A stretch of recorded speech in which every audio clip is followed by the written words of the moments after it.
Magandang araw po sa inyo at welcome back dito sa ating panibagong video. Ang atin pong pag-uusapan ngayon mga kapolitika ay itong pambato ng El Salvador na kung saan ay pumapangalawa doon sa botohan dito sa nangyari sa Miss Cosmo 2025. So yung boto na nakuha ni Chelsea Fernandez is nasa 28 million. Samantala yung nakuha naman ni El Salvador is nasa 27 M. Okay, so 1 milyon lang ang pagitan mga kapolitika, but nonetheless ay talagang napagastos talaga yung kanyang bansa o yung kanyang sino man yung sponsor ng El Salvador dito sa katatapos lang na Miss Cosmo para makapasok sa top 10. Pero unfortunately, surprisingly is kahit sa top 21 ay wala itong si El Salvador. So ang duda ko nga ay kaya hindi siya pinasok dito sa top 21 ay para gagastos talaga ng gagastos yung kanyang bansa para makapasok sa top 10 yung kanilang manok dito sa katatapos lang na Miss Cosmo 2025 na ginanap sa bansang Vietnam. So ang sabi ng ating mga netizen at ang sabi ng mga Latinos ay sila nananawagan ng hustisya dito sa pagkaligwak ni Miss Cosmo El Salvador 2025. So ating pag-uusapan in this video mga kapolitika, bakit nga ba natalo o naligwak itong pambato ng El Salvador. Pero bago ang lahat ay huwag kalimutang mag-like at mag-subscribe na rin kayo para updated kayo sa ating mga latest issue. So mga kapolitika, marami ang mga nagtatanong at palaisipan kung bakit natalo itong pambato ng El Salvador na si Raquel Minivar dito sa Miss Cosmo 2025 at wala man lang siya sa top 21 sa kabila ng pagbuhos ng boto sa kanya at milyon-milyon na ipinasok niya dito sa organization ay wala man lang siyang placement. So sabi nga nila ay El Topoyo of the Year daw dito sa Miss Cosmo itong pambato ng El Salvador na si Raquel Minivar. So sabi dito ng Mrs. Mexico, "Here if there is transparency and audit they say, as El Salvador does not even enter the top 21 when I win the dynamic of the most voted who would have to advance directly to the top 10 thing that did not happen. A total mockery of Miss Cosmo talk about transparency when they do this kind of things. But here I do not see a no missologist come to scream scandalo. The thing is personal with Mexico.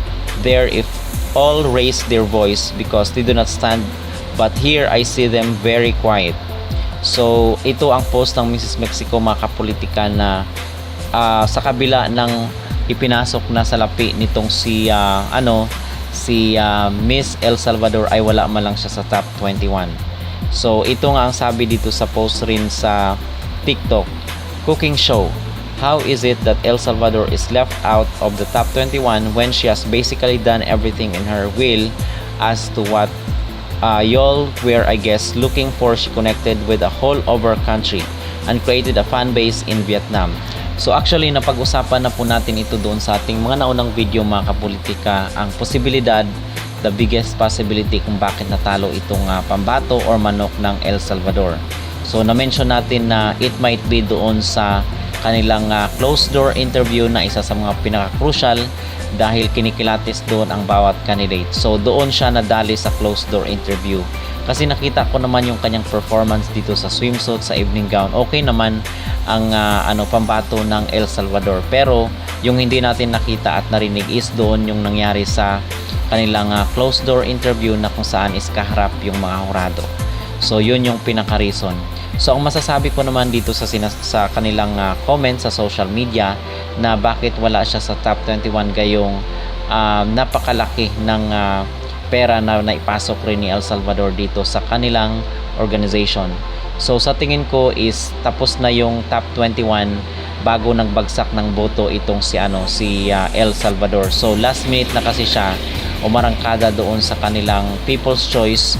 So there might be a possibility also na tapos na yung listahan ng Miss Cosmo top 21 dito sa kanilang competition. So kumbaga is late na talaga itong si El Salvador at hindi siya nagbuhos rin ng boto doon sa final. Kung siguro nagbuhos siya ng boto ay baka may chance pa siya na umabot ng top 10. Okay? Pero hindi kasi pinush nung kanyang bansa na lamangan itong si Chelsea Fernandez. So, yun mga kapolitika ang ating maging opinion at ang ating magreaksyon. So, maging aral sana ito doon sa mga ibang bansa rin na kung saan ay grabe buhos yung kanilang mga boto mga kapolitika, and at the end is natalo. So, hindi tayo mag-expect na tayong number 1, tayong pinakamaraming boto ay tayo na yung mananalo. Okay, so hindi po ganun.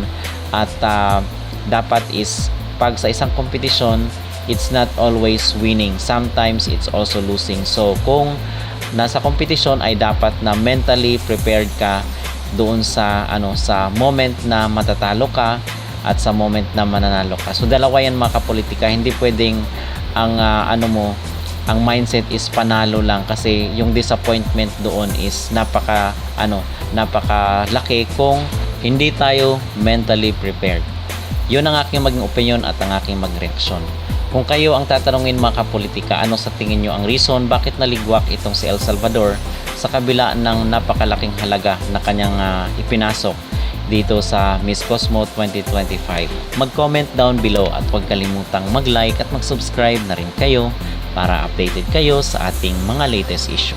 Miss Cosmo has officially taken over as the pageant of the year. Literally, you guys, and we have the numbers to prove it. The Miss Universe finale that was streamed over a month ago so far only managed to garnish 2.3 million views. Within 4 hours, the Miss Cosmo had already gained 4.1 million views. Hours. Woo! It's currently standing at 4.276561 views, guys, heading to 4.3 million views, guys, and it's not even been 24 hours. Yes, I'm glad that Miss Cosmo was the last pageant for this year, guys, because after that cooking show that we watched previously that left all of us super traumatized, I had to go to therapy after that cooking show, you guys. It left me traumatized. I didn't even want to do any more pageant vlogging. Miss Cosmo, thank you for coming to restore my faith in pageantry and healing me some of the trauma that I experienced this year, you guys. I think it was a combination of a lot of things. That Miss Cosmo stage that we saw, we've never, ever, ever seen anything like this in the history of pageants. And having Bonang as one of the co-hosts, clock it. Clock it. And an independent auditing firm, you guys. That other cooking show that we know could never. So refreshing to watch a pageant where everybody collectively agrees that Miss USA is the winner and she's the rightful winner and she deserves that crown, you guys. I'm so happy for her. I'm so excited to follow her journey this whole entire year. We are gonna be, of course, supporting her and showing her all the love. But guys, let me know what you guys think in the comment section about all of this.